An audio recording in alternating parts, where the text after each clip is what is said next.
2 The Redline Productions proudly presents.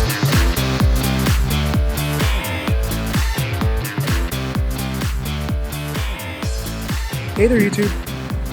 Well, I am proud to bring you all this 2013 Subaru BRZ with only 94 miles on it.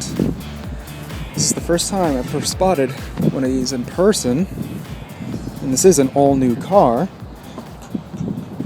Jointly developed with Toyota, as Toyota developed the Scion FRS, which is just a little bit more inexpensive.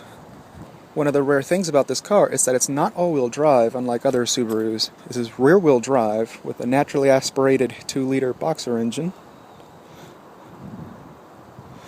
And it should compete well against cars such as the Hyundai Genesis Coupe.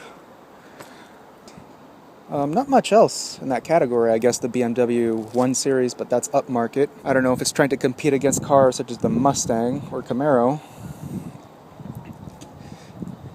as those are much larger cars. But anyways, first impressions. I find this quite an attractive car in back. Quite sharp, the dual exhaust tips. I love how the roofline slopes back a little bit. Almost Porsche style, in my opinion it does. Another impressive feat is that this car only weighs 2,700 pounds.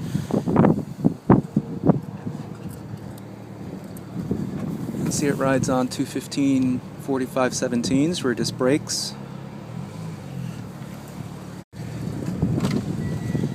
And you can see the interior. Love the upholstery with the red stitching. That scrumptious 6-speed manual. Here are the seating adjustments. Backrest. Here's the key. Everything's integrated. Key fob, lock, unlock. Hold to dislodge trunk and panic.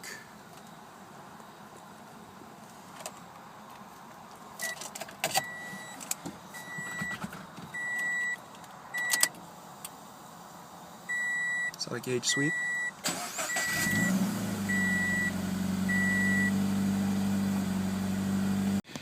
Well, this is my first ever encounter of a Subaru BRZ, so I will be learning along as I go when it comes to going around the interior. Now, this car is supposed to be considered a pure driver's car. In other words, it will be a car that will be fun to drive with great handling and such, minus the premium interior and eye candy that you would typically find in cars a little bit more upmarket. Well, Subaru went through the effort of actually pushing the engine further back to achieve a more balanced weight distribution. With that in mind, it should help for a more balanced and controlled ride and handling. As always, we're going to start off with comfort. I am a 6'1" driver, and I do feel quite snug in here. The seat is bolstered greatly on the sides. I mean, your torso is just hugged. You can just throw this car into the worst of twisties at high speed, and you will just not slide out of the seat. I mean, you're clinched tight in there. Lower section as well. Though I will admit that the seat is very hard, and I feel that this section, the lower part, really bulges into your back, and this is just very flat. It's not cushiony at all. So maybe in the long run, like on a long trip, it will not be the most comfortable thing. Now, as you saw, there's no power seats. This is a basic car. I don't know if this car offers powered seat.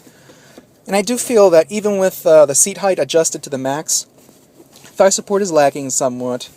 Though thankfully, legroom isn't a problem. I mean, the center stack isn't intrusive. And footwell is quite wide. It's not a problem at all. Now, interior quality. Surprisingly, padded dashboard, very rubbery. The entire thing. I'm surprised to see that in here. This section is plasticky though, but fortunately the entire dashboard is padded, so kudos. Not a huge fan of this painted plastic. In my opinion, it adds a rather cheap look to the interior. It's very obvious. Glove box is damped, fairly large, well, average sized. Doesn't have a sharp edge. Shuts evenly too. Vehicle infotainment over here. Touchscreen, has satellite radio, has Navi. I agree. There's the Navi. Well, okay. There we go, Navi. Does have XM and HD radio, hands-free controls as well, so it should have Bluetooth. Voice command, please. No, please shut up. Okay. Well, we have the clock over here. Now, this is very ugly in my opinion. It reminds me of 1985 for some reason. This digital clock. Hazards. Climate control, very simple. You have your USB and aux jack right down there. Little pocket. This scrumptious 6-speed manual. Lift up this little waistband over here and you can slide it into reverse and it'll retract right back. See? Now you can't go into reverse. So I guess it's just a little safety feature. This little sport mode which helps deactivate the stability control. And again, stability control again. You can see it will deactivate the stability control up there. The rest of the center console feels a bit grainy. You can hear it, very grainy sound to it. E-brake, leather wrapped, and I love how they brought over the red stitching throughout this interior, throughout the seats, cover here through the shifter, and back again, e-brake handle. This whole piece here is vinyl, by the way. I mean, it's attached to the e-brake. So if this were ever to tear, you'd have to remove this entire piece. Now, rest of the center console, again, is sure-footed, but there is no armrest. Well, it's not usable. You can rest your arm, but it's not going to be comfortable at all. This little insert over here for cup holders, power outlets. Steering wheel, nicely thick, all the way around. Side bolsterings, again, red stitching. I love that. Cruise control. Wipers, intermittent speed, turn signals and headlamps right there. The steering wheel, once you dislatch it, will tilt and telescope. And here is the distance to empty, average MPGs, trip computer, change it to kilometers if you wish. All the simple, obvious things over here. Trunk, dislatch it right there. Adjustments for the headlamps. Should adjust hiding. Panel dim. Fit finish is on par on the A-pillar. No ugly gaps on going to the passenger side and into the back seat. Everything is on par. Headliner feels like a generic paper towel, not padded whatsoever. So a little bit of cost cutting there. Map light. Rearview mirror has its compass on the top over here. Little sensor here, possibly it dims. Universal garage door opener. And I think this was the mic for the hands-free controls. And driver's side sun visor. Only a mirror, no vanity lights.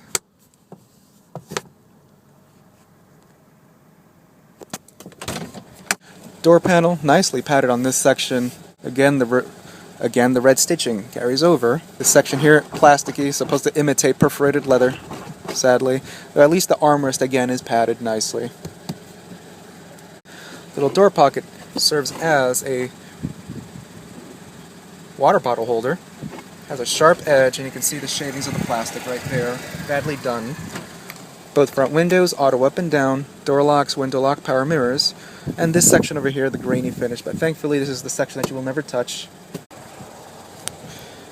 And now as you can see, the back seat is just useless. I'm even a driver with a height of 5'5" really won't be that big of a deal. I mean, legroom will still be awful in the back seat. And it isn't too bad either. It is quite shallow, and you have to consider this car has no rear end. So this is actually quite generous. You have a spare tire, jack, all its tools nicely stored.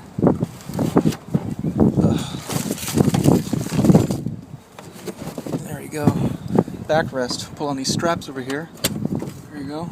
And the seat will tumble.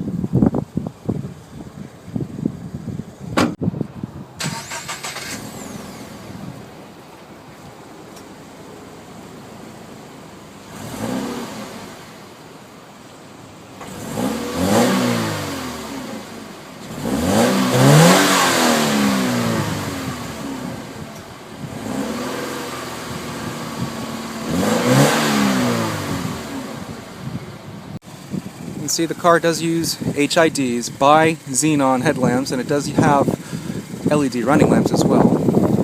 That's quite attractive. And under the hood we'll find a 2-liter dual overhead cam 4-cylinder. This is the boxer engine, so generates 200 horsepower and 151 foot-pounds of torque. I guess that is an impressive number for an engine of this size.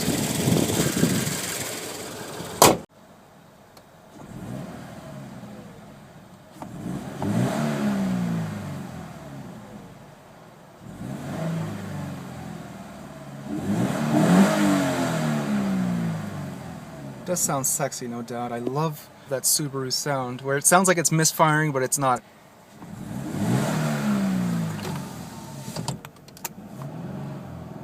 Windows are closed now, by the way.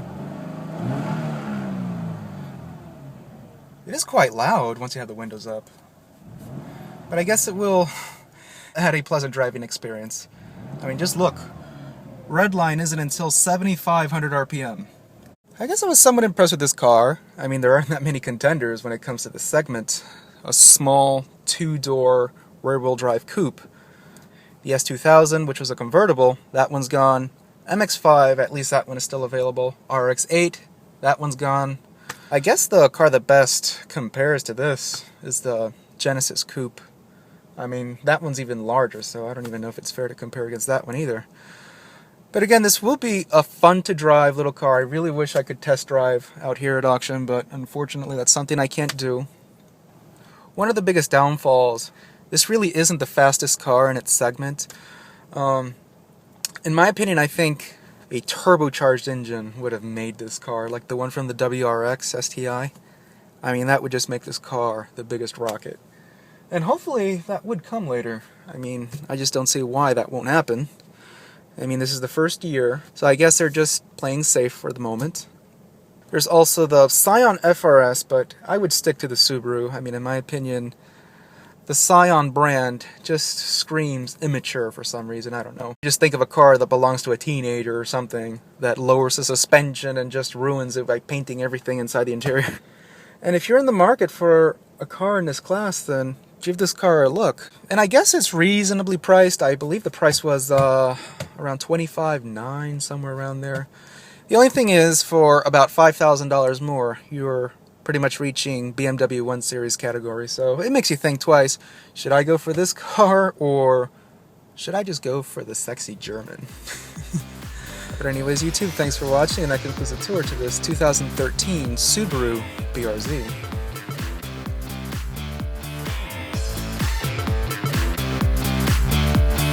Yeah, here's some legal stuff for you. The views and opinions expressed in the following video may not necessarily reflect those of the title-holding automotive dealer or the entity they represent.